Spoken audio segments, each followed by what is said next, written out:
एक बार आप सभी का स्वागत है। आज का जो पोर्शन है इसमें हम लोग कवर अप करेंगे। लास्ट सेशन में हमने राउटिंग प्रोटोकॉल्स को देखा और डीएससीपी का एक पार्ट देखा था। तो आज हम डीएससीपी और डीएनएस को पूरा करने जा रहे हैं। तो इसके बाद नेटवर्किंग वाला जो पोर्शन है वो कंप्लीट हो जाएगा। इसके बाद आपके 3 या 4 सेशन है जिसमें हम लोग सिक्योरिटी और एप्लीकेशन के बारे में बात करेंगे। तो इसके साथ आपका ये इंटर्नशिप का जो है थ्योरेटिकल पार्ट है वो कंप्लीट हो जाएगा। अगर किसी का ट्रेनिंग 3 महीने या 6 हफ्ते का है तो फिर उन्हें रिपोर्ट पे काम करना पड़ेगा। ठीक है। तो ऑलमोस्ट बहुत अच्छा चल रहे हैं हम लोग, नो डाउट। और काफ़ी कवरअप भी अच्छा किया है, मैंने अभी देखा सारे वीडियो बैठकर। और मुझे थोड़ा मौका मिल गया क्योंकि मैं दिन में आज कुछ लोग ऑफलाइन थे, वो हमारे पास आए हुए थे, तो मेरे माइंड से निकल गया आपका। लेकिन शुभम ने याद दिला दिया, बहुत अच्छी बात है। तो और आप सभी लोग आ भी गए हैं तो मेरे लिए भी अच्छी बात है कि चलो एक बचा हुआ पार्ट है नेटवर्क का पोर्शन आज कंप्लीट हो जाएगा। तो मैं बिना देर के पहले शेयर करता हूँ, फिर अपनी बात को पूरी करता हूँ। ये हम लोगों ने बना, ये आप ही का है। तो इसमें हम लोगों ने अभी तक का जो सफर तय किया, एक बार मैं रिवाइज कर देता हूँ। एक बार हमने सभी कि कैसे ये जो पोर्ट है, ये केबल कैसे कनेक्शन किया जाए, पहला दिन तो हमने ये देखा था। दूसरी बार हम लोगों ने ये जो भी राउटर के जो पोर्ट हैं उनको कैसे आईपी दिया जाए उसके ऊपर हम लोगों ने फोकस किया। तीसरी बात कि अपने कैंपस से निकलकर बाहर की दुनिया में कैसे कम्युनिकेट किया जाए, वो हम लोगों ने राउटिंग प्रोटोकॉल किया, जिसके दो पोर्शन हम लोगों ने कवर अप किए, एक स्टैटिक राउटिंग प्रोटोकॉल, दूसरा डायनेमिक राउटिंग प्रोटोकॉल। तीसरी चीज है, आ, ये जितने भी डिवाइसेज होती हैं इन सब का जो आईपी है ऑटोमेटिक दिया जाता है, ऑटोमेटिक अलॉटमेंट होता है। ठीक है। तो ऑटोमेटिक जो आईपी अलॉटमेंट होता है वो कोई ना कोई व्यवस्था होती है, तो राउटर के द्वारा जो हमने व्यवस्था थी लास्ट सेशन में कि डीएचसीपी जो है हमने राउटर के माध्यम से इन सारे कंप्यूटर्स में दिए। ठीक है। आज उसी का रिमेनिंग पार्ट पूरा करेंगे। तो मैं डीएचसीपी को रिपीट कर रहा हूँ और नए सिरे के साथ। डीएचसीपी का मतलब होता है dynamic host configuration protocol. Already मैं इसका फुल फॉर्म बना चुका हूँ, डायनेमिक हॉस्ट कॉन्फ़िगरेशन प्रोटोकॉल। ठीक है ना। और इसको हमारे लोकल भाषा में हम बोलते हैं automatic allotment of IP to client. ठीक है ना। क्लाइंट जो भी हैं या यूजर्स हैं उसको हम लोग ऑटोमेटिक कैसे आईपी दिया जाए ये बात करते हैं। डीएचसीपी का काम जो है मेनली बेसिकली राउटर करता है। लेकिन कई बार ऐसा होता है कि हमारा जो नेटवर्क होता है काफ़ी बड़ा होता है, तो हम राउटर काफ़ी कॉस्टली डिवाइस होती है, तो सारा काम हम राउटर पे नहीं डाल सकते। लास्ट सेशन में हमने राउटर को ही कहा था कि हे राउटर, जितने भी कंप्यूटर लैपटॉप है तुम इसको आईपी दोगे, जो हम लोगों ने किया हुआ है। और आप भी कह रहे हैं कि मैंने कर लिया, बहुत अच्छी बात है। जिन्होंने अगर नहीं किया है तो अपने लास्ट 2 वीडियो देखें और उसको कंप्लीट करें। लेकिन जब नेटवर्क बड़ा होता है तो जो आईपी देने की जब बात होती है तो इतना आसान नहीं होता कि सभी को आईपी राउटर के द्वारा दिया जाए। क्योंकि राउटर अगर फेल हुआ, लाखों का माल है, काफी बड़ा कॉस्टली डिवाइस है, तो पूरा का पूरा सिस्टम फेल हो जाए। तो ऐसे केस में आप घर में भी हैं, अगर आपके घर का परिवार काफी बड़ा है, ठीक है, तो आप क्या करते हैं? खाना बनाना हो, अगर ऐसा तो नहीं हो सकता कि घर परिवार बहुत बड़ा हो जाए तो एक ही आदमी के ऊपर खाना बनाना, छोटा परिवार है, हस्बैंड वाइफ, छोटा एक बच्चा है, तो वाइफ ही काफी खाना बना देते हैं, हस्बैंड भी अपना मदद कर देते हैं, काफी होता है। लेकिन उसी घर में 10-15 लोग हों तो ये संभव नहीं है कि एक आदमी के ऊपर सारी जिम्मेदारी दे दी जाए। तो उस केस में क्या होता है, हम अपने इस काम को डिस्ट्रीब्यूट कर देते हैं, कोई एक सर्वेंट रख लेते हैं या आपस में ही कह देते हैं कि भाई मिलके बना। जब तक कोऑपरेट नहीं करेंगे, मिलाएंगे, पॉसिबल नहीं होगा। उसी तरह से राउटर का लोड बहुत ज्यादा जब लगता है कि बढ़ रहा हो, तो उस केस में हम लोग एक सर्वर यूज करते हैं, डीएचसीपी सर्वर। ठीक है ना। तो आज हम अपने इस नेटवर्क में डीएचसीपी सर्वर को देखेंगे, मतलब ऑटोमेटिक आईपी देने के लिए मैं एक पर्टिकुलर कंप्यूटर को इस पर्टिकुलर काम के लिए डेडिकेटेड कर दूंगा, राइट। ठीक है। और लगे हाथ मैं एक चीज और देखूंगा ताकि आपका समय बच जाए और नेटवर्क का पोर्शन यहाँ कंप्लीट हो जाएगा।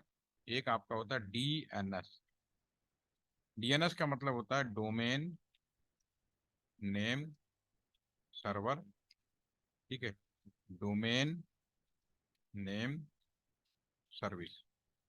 ठीक है ना। डोमेन नेम सर्विस, कई जगह हम लोग इसको सिस्टम भी बोल देते हैं, डोमेन नेम सिस्टम। ठीक है। ये तो किताबी ज्ञान है, फुल फॉर्म है, आपको पेपर में लिखना है, बताना है, तो आप यही बताएंगे। लेकिन जब हम फील्ड में काम करते हैं तो इसका भी नाम डीएससीपी की तरह ही होता है। ठीक है। नॉर्मली डीएनएस का काम क्या है पहले हम बता देते हैं, फिर इसको हम प्रैक्टिकली बताते हैं। डीएनएस भी राउटर का काम है। एक्चुअली डीएनएस में होता क्या है, इसका एक और नाम है internet telephone directory. Internet telephone directory. ठीक है। टेलीफोन डायरेक्टरी क्या होता है, आपने, मुझे पूरा उम्मीद है कि आप लोगों ने एक हेरा फेरी मूवी आई थी परवेश रावल वाली, तो देखी होगी। फिर हेरा फेरी भी आई, उस तरफ से आई। तो उस मूवी में पुराना जो पहली मूवी बनी थी, तो उस मूवी के पीछे जो बेस था पूरा टेलीफोन डायरेक्टरी के ऊपर ही था। टेलीफोन डायरेक्टरी में क्या होता है, एक तरफ टेलीफोन नंबर लिखा होता है और दूसरी साइड में उस टेलीफोन नंबर किसका है उसका नाम और पता लिखा होता है। अगर आपको टेलीफोन नंबर पता है तो पुराने जमाने में लोग 191 या 161 पे कॉल करते थे, कहते थे कि भाई 98 समथिंग लाइक दिस है, इस आदमी का नाम और पता बताओ किसके नाम है, तुरंत उसको पता चल जाता। अगर आप किसी शहर में जाते हैं, आदमी के घर में आपको मालूम है टेलीफोन लगा है, लेकिन आप उसका टेलीफोन नंबर नहीं जानते हैं, तो इस नंबर पे कॉल करके आप कह सकते थे कि भाई एक संतोष कुमार है, उनका पता ये है, उनका टेलीफोन नंबर आप बता दीजिए, तो ये भी बताया जाता है। ये था। तो इसमें क्या होता है, टेलीफोन डायरेक्टरी में एक तरफ टेलीफोन नंबर और उसके प्रति नाम होता है, एक दूसरे रिजॉल्व होता है। उसी तरह से पूरी दुनिया में चाहे हम हो चाहे आप, नो डाउट एक चीज तो बिल्कुल क्लियर है, कम्युनिकेशन जो होता है आईपी एड्रेस से होता है। विदाउट आईपी एड्रेस आप कम्युनिकेशन नहीं कर सकते। लेकिन सच्चाई ये है कि कोई भी आदमी आईपी डाल के कम्युनिकेशन नहीं करता। वो वेबसाइट का नाम डालेगा www.facebook.com, www.icicibank.com, www.whatsapp.com।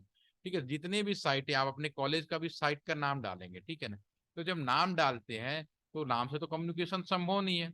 यानी कि आपके नेटवर्क में एक ऐसी व्यवस्था है कि जैसे ही मैं नाम डालता हूं, हमारा कंप्यूटर सबसे पहले उसके पास जाता है और उससे ये कहता है कि ये जो नाम है इसका आईपी एड्रेस क्या है।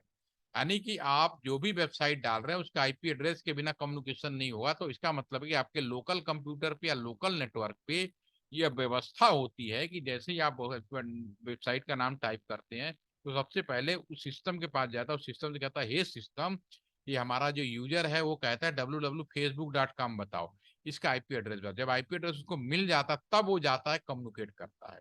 तो इसे डीएनएस सर्वर में इसी चीज की बात की सफलता की जाती है, इसी बात का रिजोल्यूशन होता है।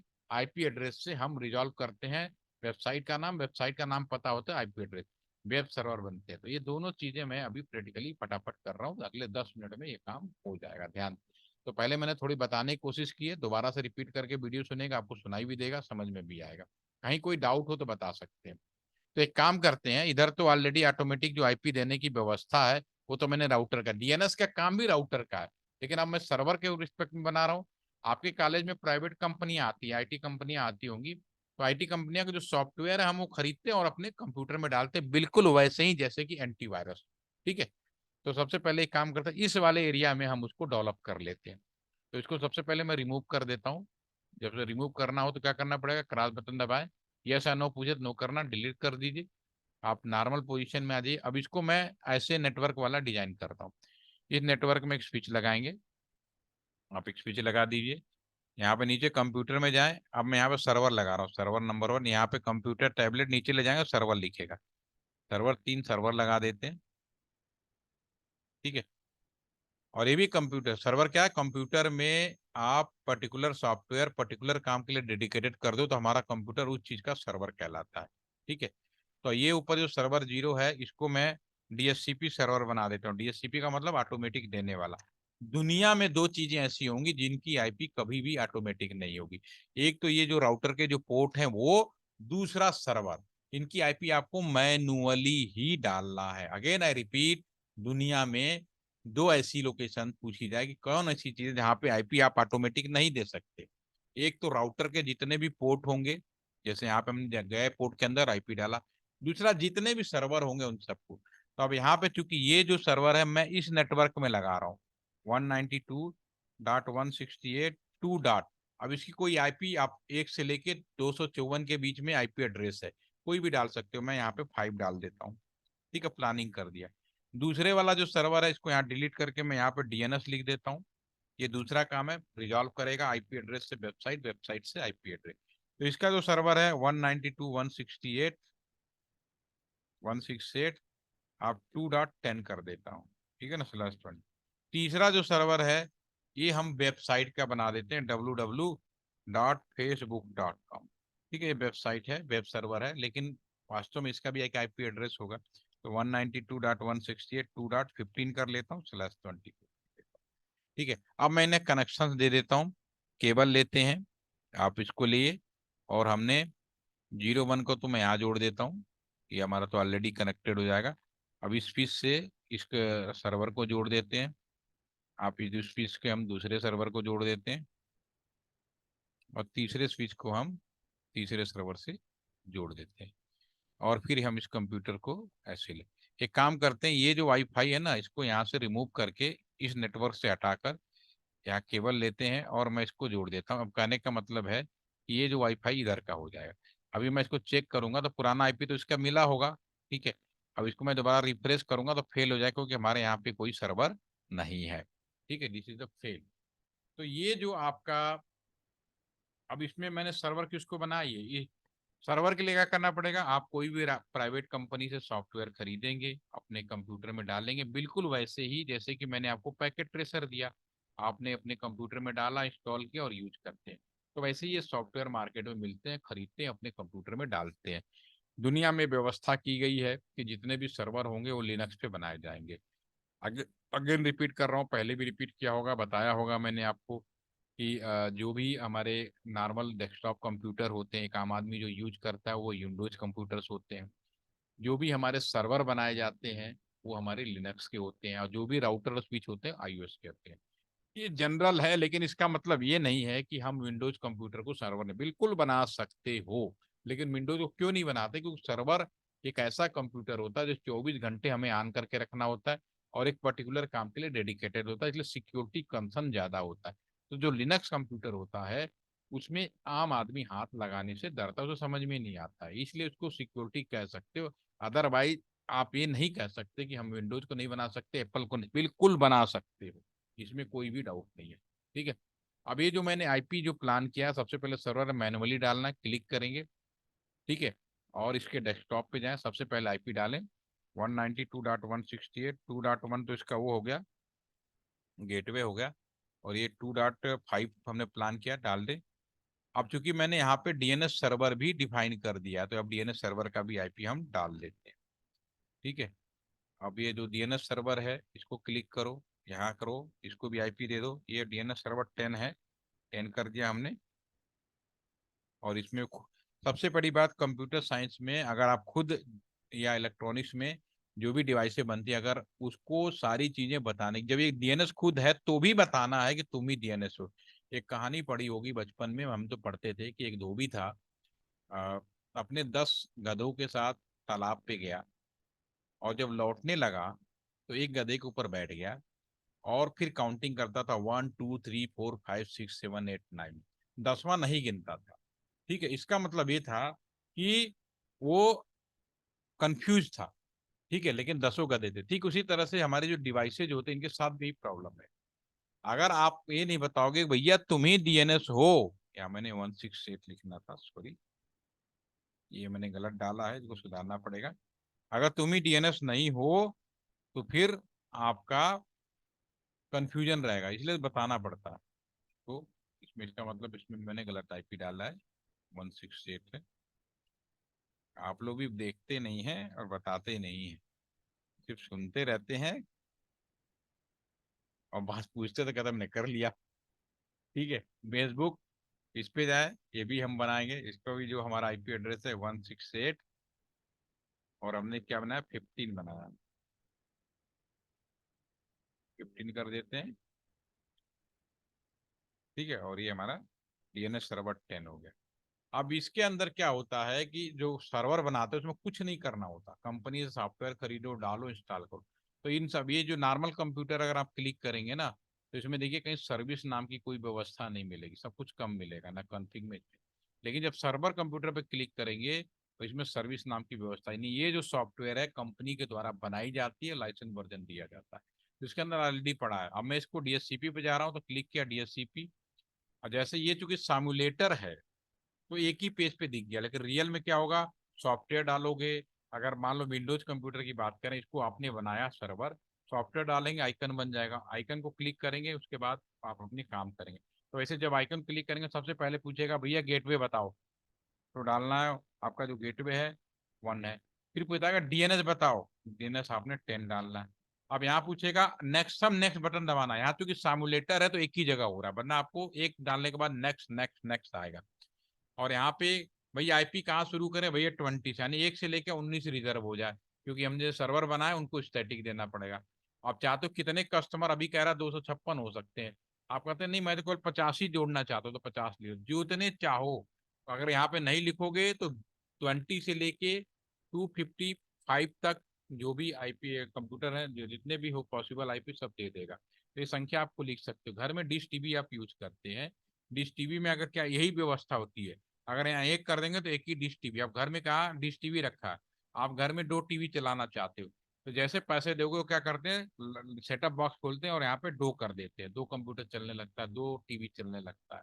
ठीक है, समझ में आ गया ना, ये आसानी से। इसको मैं सेव करूंगा और इसकी सर्विस ऑन करूंगा और फिर मैं सेव करूंगा। डीएससीपी ऐसी दुनिया की सर्विस है, अकेली सेवा है, जिसकी सेवा पहले कॉन्फ़िगर किया जाता है, फिर सेव किया जाता है, फिर ऑन किया जाता है, पहले नहीं।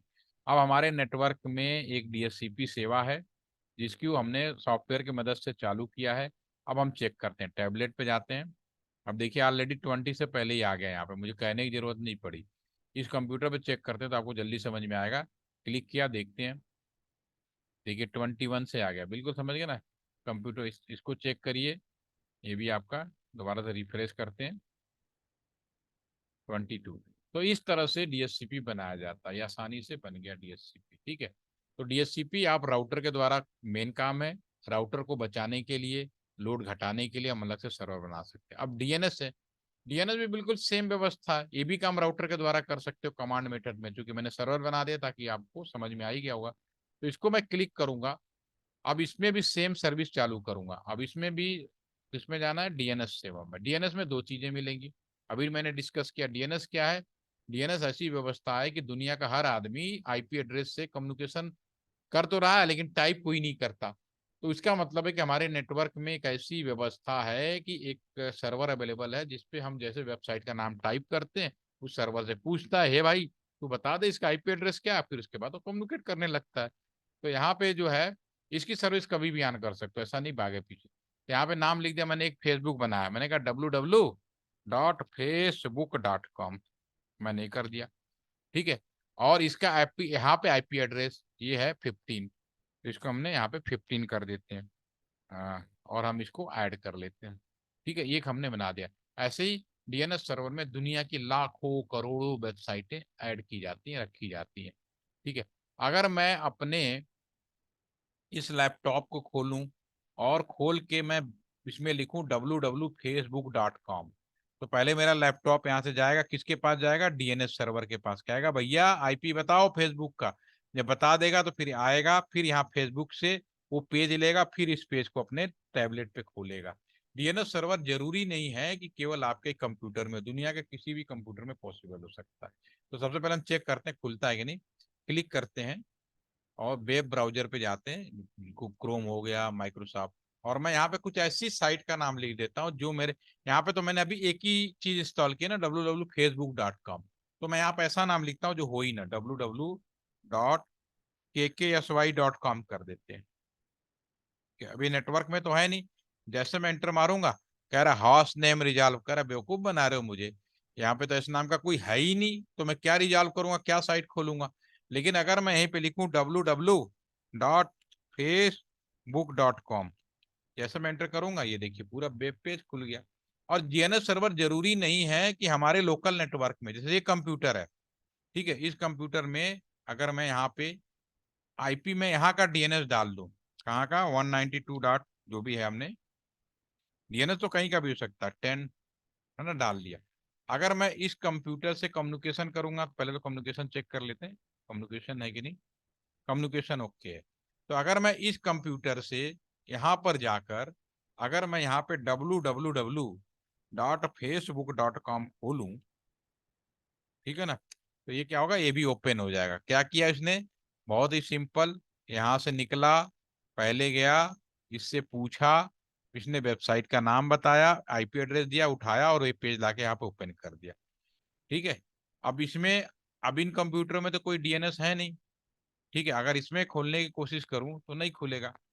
www.facebook.com, ये कंफ्यूज रहेगा, ये भी नहीं बैठेगा हाथ ने मन रिजॉल्व, कहेगा पता नहीं कौन आ गया, कुछ भी लिखे जा रहा है, खोले जा रहा है। ठीक है, ये कंफ्यूज होगा, कुछ नहीं कर पाएगा, बस दैट इज हैंग पड़ा रहेगा आपके सामने, जैसा कि अभी दिख रहा है। ठीक है, ये तो सिमुलेटर पे हो गया, मैंने इसको सेव करता हूँ। अब मैं अपने रियल कंप्यूटर के बारे में बात करूँ, मेरा रियल कंप्यूटर है, इसको खोलिए, इसको देखिए, आपको दिखाता हूँ, क्लिक करते हैं। मेरे रियल कंप्यूटर में कई चीजें ऐसी मिलेंगी जो आपको समझ में आएंगी। ये आपका, आप अपने कंप्यूटर में भी चेक कर सकते हैं, आपके कंप्यूटर में ऑटोमेटिक होगा, लेकिन मैंने यहाँ पे मैनुअली डाल रखा है। ये मेरे कंप्यूटर पे गए और मैं इसके प्रॉपर्टीज में जाता हूँ, ये आपके सामने की स्क्रीन खुलेगा और ये टीसीपी। अब इस पे हमारे कंप्यूटर में आप देखो, अब से जितना चीजें मैंने पढ़ाई, आईपी एड्रेस, सबनेट, गेटवे, अब मैंने यहाँ पे डीएनएस सर्वर 2 डाल रखे हैं। डीएनएस सर्वर दुनिया में किसी का भी हो सकता है, ये डीएनएस सर्वर गूगल का है, 8 गूगल के 12 डीएनएस सर्वर है। अगर अपने यहाँ के डीएनएस सर्वर नहीं है तो भैया, क्योंकि मैं दुनिया में तो सारी वेबसाइट को नहीं सेव कर सकता ना, तो मैंने दूसरे बाहर का भी डीएनएस सर्वर डाल रखा है। ठीक है, तो गूगल के ऐसे ऐसे 12 सर्वर है, तो अपने कंप्यूटर में अगर हमारे में ना मिले, दूसरे से ढूंढ लो, तो कहीं ना कहीं मिल जाएगा, ये चीज हमने कर रखी है। ठीक है, अब ऐसे ही आप लोगों से अगर ये पूछूं, एक कमांड सीएमडी प्रांत करके, मैं अगर ये पूछूं कि आपके कॉलेज है, कोई अपना एक कॉलेज का नाम लिखो, और उसका आईपी एड्रेस अभी आपको पता चल जाएगा। कोई अपने कॉलेज का वेबसाइट का नाम लिखो, आपको ये भी नहीं पता होगा, लेकिन मेरे कंप्यूटर से आपके कंप्यूटर तक कैसे पहुंचेंगे, किन किन राउटर के आईपी जाएंगे, सारा चीज आप स्क्रीन पे दिख जाएगा। Anybody can write your college website name, एक कमांड होती है, मैं फायर करूंगा, ट्रेस आरटी, कोई भी हो लिखो, एक मोटवाल जी, GBTU, अभी आईपी एड्रेस ट्रेस रूट आपने लिखा है www. देखो जी, GBPUAT.AC.in, ठीक है। अब इसका मेरे में है तो ठीक है, अब मैं इंटर मारता हूँ, अभी तुरंत मिल जाएगा। देखो आपके कंप्यूटर का सबसे पहले मेरे डीएनएस ने बता दिया कि ये आपका आईपी एड्रेस है। अब मेरे कंप्यूटर से सबसे पहले मेरे गेटवे पे गया, फिर यहाँ से आईपी निकला, फिर गाजियाबाद से निकल गया, अभी गाजियाबाद से निकल चुका है, बीच में सिक्योरिटी है तो इसलिए सारी चीजें दिखेंगी नहीं, और फाइनली आपके इस साइट पे पहुंच जाएगा। बहुत सारे कॉलेज ऐसे होते हैं जो मुझे जानकारी नहीं होती, सिक्योरिटी इनपुट नहीं करते, उनके एक एक राउटर के पोर्ट का पता चल जाता है कहाँ कहाँ से गया हुआ है। ठीक है, तो ये आपका एनालिसिस कर रहा है, रिक्वेस्ट टाइम का मतलब यहाँ पे सिक्योरिटी कंसर्न की गई है, गाजियाबाद के बाद में आपकी साइट पे काफी सिक्योर है। लेकिन आपका देखो वेबसाइट क्या है, आपका वेबसाइट का मालूम चल गया, आपके कॉलेज का जो वेबसाइट है उसका काम यही है आपका, कोई भी आप डाल के देख सकते हैं। ठीक है ना, this is the part of the networking, अभी मैंने जो आपके सामने डिस्कस किया ये सारा नेटवर्क का पोर्शन है, और आप लोगों ने इसको कंप्लीट कर दिया। देखिए पूरा सिक्योर है, कहीं भी आपको नहीं मिला, लास्ट में सीधा साइट पे चला गया। कुछ साइटें ऐसी होंगी जो सिक्योर होंगी नहीं, फिर एक टू लाइन मिलेगी आपकी।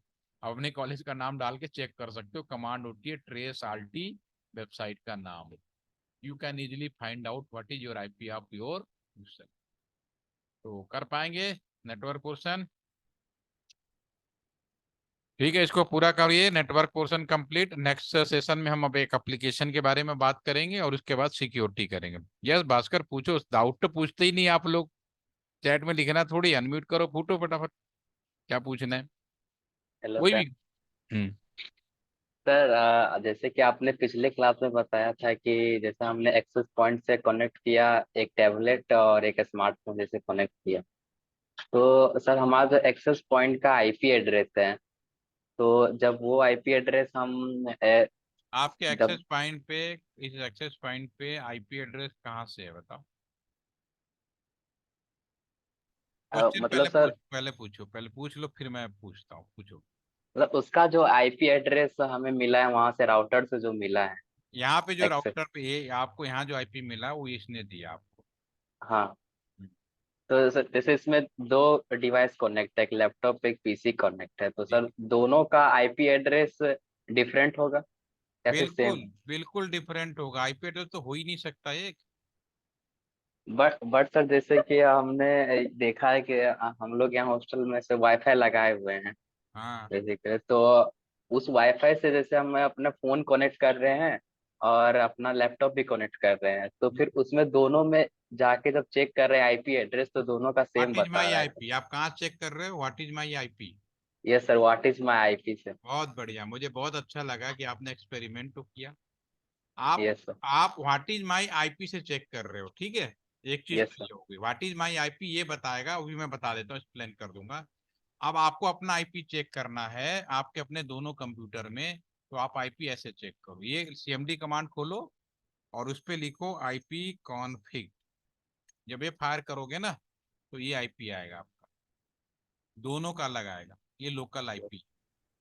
ठीक है, आप चेक करना, अपने लैपटॉप का चेक करो और उसका चेक करो, दोनों का हो सकता है दोनों जगह आपका IPv6 अगर लोकल में दिया होगा तो IPv6 का आ रहा होगा, और IPv4 का आ रहा होगा तो IPv4 का ये आएगा। ठीक है, मेरे में दोनों है इसलिए मेरे दोनों आ रहे हैं, लेकिन आपका ये दोनों ही लैपटॉप का डिफरेंट होगा। अब आपसे बताता हूँ क्यों ऐसा। अगर मैं इसी चीज को चेक करूं, कहाँ से चेक करूं मैं, इसको मैं चेक करूं जो अभी आपने चेक किया यहाँ से, सॉरी, तो मैं यहाँ पे चेक करूँ। अगर मैं यहाँ पे चेक करूँ व्हाट इज माई आईपी, यही चेक कर रहा हूँ, देखो मेरे यहाँ आईपी, दो आईपी क्यों आएगा भी बताता हूँ, व्हाट इज माई आईपी। तो जो मेरा आईपी मेरे ALTTC सेंटर के अंदर सभी लोग, हजार के हजार लोग अगर टाइप करें व्हाट इज माई आईपी, सबका आईपी एक आएगा। लेकिन का आईपी कॉन्फिग में जाके टाइप करेंगे सबका आईपी अलग आएगा। अब क्यों डिफरेंट है, इस चीज के लिए मैं बहुत सिंपल भाषा में समझाता हूँ, और भी 5 मिनट में आप समझ जाओ, बहुत अच्छा सवाल है। देखिए, ये इसको मैं क्लीन करता हूँ। पुराने जमाने में घरों में टेलीफोन लगा करते थे, ठीक है।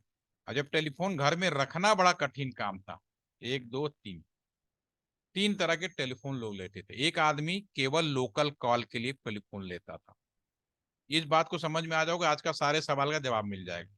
दूसरा, एक पर्सन जो केवल अपने फोन पे STD लेता था, यानी उसको लोकल अपने आप मिल गया। तीसरा ऐसा था जो अपने फोन पे ISD भी ले लेता था, ISD, STD और लेकर। क्योंकि पहले घर में फोन रखना, बात करे या ना करे, घर में फोन रख दिया, महीने का किराया था 500 रुपए, 2003 तक। आजकल इतना महंगा फोन नहीं आता, 500 में पूरा साल भर का रिचार्ज चला लो, ठीक है। लेकिन घर में पहले फोन रख दिया बिल्कुल बिजली की तरह, ठीक है। और किसी ने घर में STD सुविधा ले लिया तो उसका महीने का 3,000 रुपए, और किसी ने गलती से ISD ले लिया तो भैया 3,000 रुपए महीने का किराया plus 10,000 security plus PBR, police verification record भी जमा करना पड़ता था। तो फोन रखना बड़ा चैलेंजिंग काम था। तो लोग क्या करते थे, जब पहले जब घरों में फोन लगाते थे, ठीक है, तो लोग बड़े होशियार थे, उस जमाने का और इस जमाने का हर आदमी होशियार होता अपने समय के अनुसार, कोई डाउट नहीं। कभी भी आप अपने मत सोचना कि पेरेंट मेरे कमजोर हैं या मेरी बाद वाली पीढ़ियां कमजोर है ना, नहीं। एवरीबडी विल बी इंटेलिजेंट, अपने समय में सारे लोग इंटेलिजेंट है। ठीक है। तो ये उस समय बंदे ने लगाया लोकल कॉल, लोकल का सुविधा ले लिया, ठीक है। और पहले अगर इसको STD कॉल करना, मान लो मिस्टर ए है और मिस्टर बी को STD कॉल करना, घर में तो फोन रखा है लोकल कॉल, अब STD कॉल कैसे करेगा वो, ठीक है। तो उसके पास व्यवस्था थी, वो क्या करता था अपने पास, या तो एक्सचेंज में फोन करता था, नहीं तो आपको पता होगा कि पहले PCO बहुत बने, जगह जगह PCO वाले खुले रहते थे। PCO वालों को फोन मिलता था, PCO वाला basically it is the part of, हमारा ही एक पार्ट होता था, मतलब BSNL ऑफिस का एक पार्ट होता। ये दो तीन टेलीफोन रखते थे, तो ये बंदा यहाँ तो मिला नहीं सकता, इस वाले को नहीं मिला सकता, तो वो फोन इसको करता था, ठीक है। और ये फिर इसको यहाँ पे मिलाता था। तो वास्तव में, और इसका जो फोन होता था इंटरकॉम टाइप का हैंडसेट होता था, फिर दोनों को जोड़ देता था, ठीक है। तो वास्तव में अगर कल को ये मिस्टर बी को कोई गाली गलौज करे, तो मिस्टर बी अगर कंप्लेन करे तो कौन पकड़ा जाएगा, ये, क्योंकि उसको तो ये नंबर मिलेगा नहीं, फिर ये हम पीसी वाले के पास पुलिस वाला आएगा तो पूछेगा सर ये रजिस्टर मेंटेन करता था, कहता सर मैं तो पीसी वाला हूँ, इसने कॉल किया था, राइट। ठीक है, तो इस मैकेनिज्म को बोलते हैं डायनेमिक। मतलब आपके पास सुविधा नहीं थी, आपने किसी और से मदद ली और उसने आपको टेलीफोन कराया।